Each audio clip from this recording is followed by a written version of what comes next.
Hello Internet, I'm the Disney Brain and welcome to the 2100 sub Q&A special. For this video, I'm trying my best not to really script anything. This is just basically going to be me just answering the questions as I see them.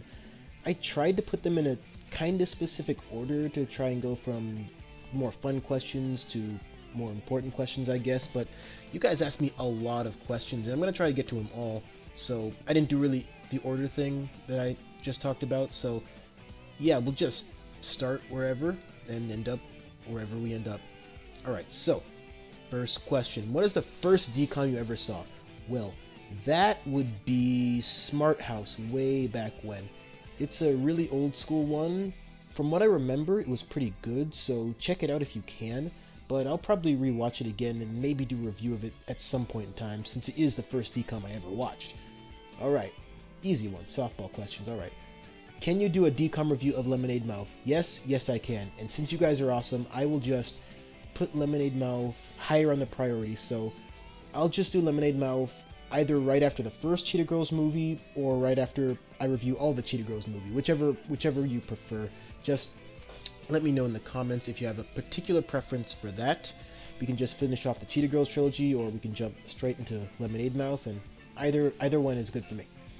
Alright, do you ship Fire, Ryarkle? Alright, let's just get all the ship questions out of the way first, because there was like 4 of them, maybe.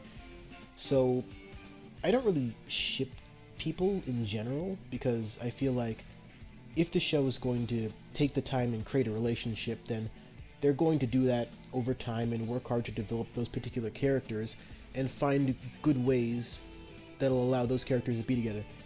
So, in terms of those particular ships, it doesn't really matter that much to me. I mean, as long as the characters are happy, more or less, then I guess that's fine. It's kind of important, somewhat important, but I wouldn't say that it's the most important thing. I'd prefer that Girl Meets World, or any show really, just focus on being good and being challenging and continuing to push the envelope in terms of the programming they're trying to give us, as opposed to focusing too much on one relationship or another. But as far as relationships that are already set goes, I mean, I do think that Smackle and Farkle are really good together. So as far as any potential Farkle ships, sorry guys, I prefer that Smackle and Farkle just stay together. I think they're really good for each other. So yeah, that's my answer to all ship questions. So we can move past that, right guys? Right? No more of that. Alright, cool. What do I think about Good Luck Charlie? I think Good Luck Charlie is an okay show. It definitely has some really powerful moments, and the characters are decent. I think Teddy Duncan grew on me as the show went on, as far as Bridget Mendler is concerned.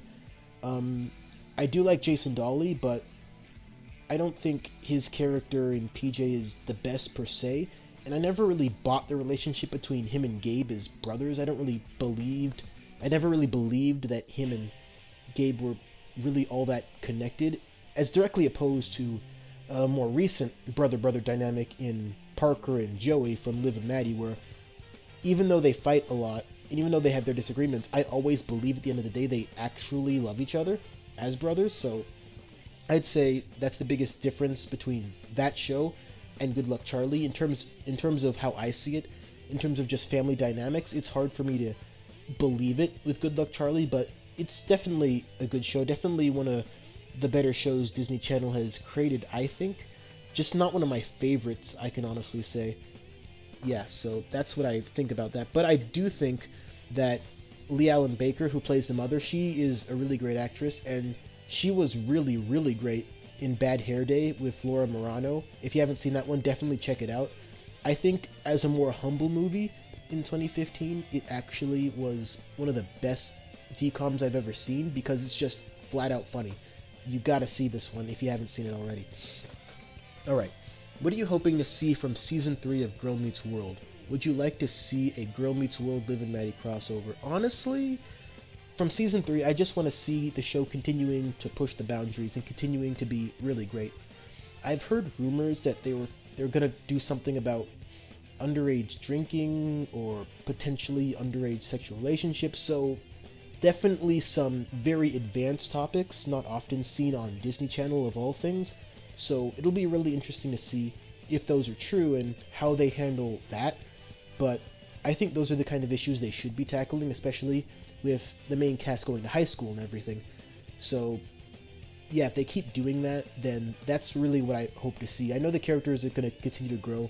They're going to continue to be the characters we know and love, and I think that their acting and the writing will always shine through because there's some good, smart, intelligent people behind the creation of this show.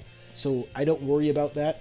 I just want them to handle the topics that they're going to handle in as great a way as possible and not have those potential girl meets communism slip-ups, you know what I mean? As far as a crossover is concerned, I'm not really a fan of crossovers, so, because usually when you see a crossover, like a few years ago, like, I don't know, back in 2006 maybe, they had a crossover where Hannah Montana met with That's So Raven and The Sweet Life of Zack and Cody or something like that, and it was fun, it was okay, but the problem with it is that none of the events that happened within that particular crossover episode had any real impact for the characters within any of the shows. Now, if they created a Girl Meets World Liv and Maddie crossover where one of the characters from one of the shows gives advice to a character from another show, like, for example, Liv gives advice to Riley about how she feels about Lucas, and then later down the line, she quotes what Liv says with regards to however this bloody love triangle will resolve in time, I assume. Like, if they did something like that, then I'd be more invested in it, but they usually don't, so I'm not really overly excited for the process of a crossover. Wait, process? Well, okay, never mind. Anyway, are you a pickle? There is a 67% chance that I am not a pickle, but I could very much be a walrus, or the Eggman, or a Cuckoo. Please tell me somebody gets that reference. I'm not that old, I swear. Alright. How about a Life of Derek list? Well, a Life of Derek list would be pretty easy, honestly. So let's do it right now. Top 10 best Life with Derek characters. Derek, Marty, Derek, honorable mention Edwin, and Derek. Awesome. Moving on. Why have I stuck with Disney for so long? That is a great question. I think primarily because there's always something bringing me back. I think the DCOMs are always the thing that I look to, and whenever I can watch it, I do, even when I don't follow the shows as much. But, for example, Girl Meets World was the one thing that really propelled my watching Disney Channel right now forward, and probably helped inspire this channel a whole lot, as you can probably imagine. So, it's just individual special shows like that that kept me coming back. I mean, for a while, it wasn't that great because back in my college years when I didn't have access to Disney Channel, it didn't really matter because at that point Disney Channel wasn't really doing so hot in terms of the shows they were giving, because at that point Jessie just started, and you know, that's Jessie, so it's not like I'm gonna go out of my way to watch it, but you know, there's always something that brings me back to Disney Channel and Disney in general for the most part. So yeah, that's my answer to that. Have you ever watched an episode of Kids Incorporated? Huh. I can only imagine who came up with that question. Well, at this point, I think that I probably will. I never have before. In fact, before Ray and Casper brought it up, I never even really heard of Kids Incorporated. But yeah, at some point, I probably will watch an episode of it just because he brings it up so much. It's like, you guys actually, what's the word? Motivate me? Yeah, that's a good word. Motivate me quite a bit to reach out and watch other shows. Like, I'm watching Gravity Falls right now, and as of this recording, I'm on episode 10 of season 2, so I've gotten through a lot in not a lot of time, because I genuinely love the show right now, and I wouldn't even have thought of watching it if I hadn't made this channel and so many people hadn't commented and said, yeah, you should definitely watch Gravity Falls. So I watched Gravity Falls. So yeah, at some point I'll watch Kids Incorporated. Don't you worry, Rain Man. Will I ever do a Decom review of My Babysitter's a Vampire? Maybe. I've never actually seen it, but if I ever do get around to watching it, then I might just review it. I don't know if it counts as an actual Decom, but But yeah, if I ever get around to watching it, I'll probably just do a review of it, just for the heck of it. It could be fun. What is your favorite color? That is an even split between red and green, mainly because I feel like both colors represent me in different ways, but important ways, you know? Like, they represent two very different but very powerful facets of my personality. But when the Disney Channel games are on, green is the only color I see. Red is just very, very secondary. Ugh, let me get some water up in here. Alright. Can you tell us the story about you dancing with an umbrella? Yes, I can. Alright, so, back in my college years, I was a dancer, pretty avid one. I never danced before college, but I did a lot of dancing during college. And basically the story behind that was there was a show, and the show was happening the very next day, but they needed an extra dancer to do one of their modern dances that involved a lot of umbrella choreography. So basically I volunteered to do it, and I was happy to do it. I did that sort of thing a lot in college, where I just went out of my way to make sure that certain performances and clubs could actually function pretty well. So yeah, and we danced to Cry Me a River by Justin Timberlake, so you can kind of see where the umbrella choreography kind of comes into play. And yeah, that's what I did. The performance went well. The show was really fun in general, so yeah, everything worked out with that. When did you start watching Disney Channel? That would be the year 2003, when I was watching The Proud Family with my cousin and my brother for the very first time. Yeah, easy one. Why is the number 21 so important to you? Ooh, that is a good one. Well, I believe the best way to answer that is, well, if you've seen the movie with the same title, 21, then you'll kind of understand, I guess. Wait, that's a weird answer. Let me rewind that. Alright, so the reason I say that is because watching that movie helped me learn something very, very important. And the thing I learned from that movie is that movies that can make you think are a very good thing. Because before I ever really watched it, I wasn't really a fan of those more highbrow movies where I couldn't figure out things pretty easily. And, well, I mean, I was like, I don't know, maybe 14 at the time, so I was still just a bratty kid, but that movie really made me think about it. And it was the first movie that I saw where it stuck with me for a long time after I watched it, and I felt immediately compelled to watch it again just to figure out a lot of the things that they were talking about and figure out what more of the overlying messages could be in terms of that movie.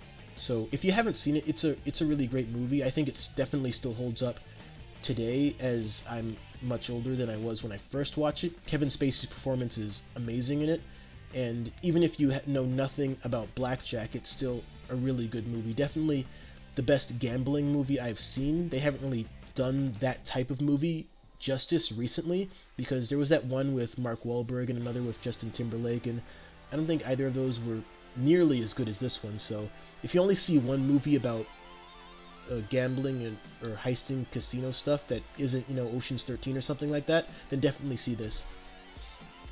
If I said you could get to filming, if I said you could get to do the filming of both a new Girl Meets World episode and a new Power Rangers series that hasn't even aired yet, what would you say? Well, I would say, am I dreaming? And if I'm not, then I'd probably pack everything extremely fast, be on the first flight to wherever I have to go, and start right away. And I would work tirelessly to get that episode or that series absolutely right. I think I'm not even engaging in hyperbole here when I say that Power Rangers is probably the most influential series of shows as far as my personal life is concerned. So if I had the chance to actually be part of the production process, then there is no way that I would rest even a little bit until I got it right. And Girl Meets World has proven to be such an important show for so many reasons that I would definitely work really hard on that. So yeah, basically I would just work really hard. That's kind of what I do. Alright, how do you respond to almost every comment on your videos? Well, I kind of make a priority to do so, because I know that a lot of bigger YouTube channels, they don't really have the ability to do that, because when they release a video, they might get 1,000 views in the first 30 minutes or something like that, and with it comes, I don't know, maybe 400 comments. So guys that are that big on YouTube probably don't have enough time to respond to comments, but since I'm still at a point where the numbers are manageable, I feel like I kind of owe it to the people that comment on the videos that I create to basically acknowledge them, you know, to let them know that I'm getting their comments. I mean, I get an email notification every time a comment arises, so I know every comment that's ever been posted on one of my videos. And yeah, it's really fun because, again, this channel is all about, you know, getting feedback, or not feedback per se, but thinking about different things involved with Disney and other topics that I bring up, and being able to interact with people, like-minded people that have their own thoughts and opinions and perspectives on these topics. That's one of the best things that comes out of making these videos, being able to talk to you guys. What is the first Disney Channel show you ever watched? I think I had done it before, but it was The Proud Family way back in 2003. Alright. What's your favorite character on Girl Meets World and Boy Meets World, and why? I would say favorite Girl Meets World character, that's pretty easy. It's kind of a tie between Riley and Farkle. I mean, I guess it's kind of cheating, but I really can't decide which of them I like more. And Boy Meets World, I think it would be Topanga, because back in that show, she was more wonderfully weird. And it's nice to see her as a responsible mom and a very great role model for females and just people in general. But I definitely liked her a little more in the context of Boy Meets World because she was a bit more off the wall, and as you know, I kind of like that in a girl. Would you rather watch High School Musical 4 as a DCOM or a theater release movie? Well, I'm pretty sure it will be a DCOM, but I think that actually benefits it in a way, because I feel like if it's a theater release movie, then one, it'll cost a lot more money to actually go watch, and yeah, I feel like as a DCOM, it'll be kind of safe in a way. And the reason I say that is because I feel like less people that won't want to watch it will end up watching it. So I feel like it'll get viewed by the people that it's meant to be viewed for. And if that's the case, then it'll probably get a much fairer analysis overall than a lot of the other movies. But I don't know. That's just me.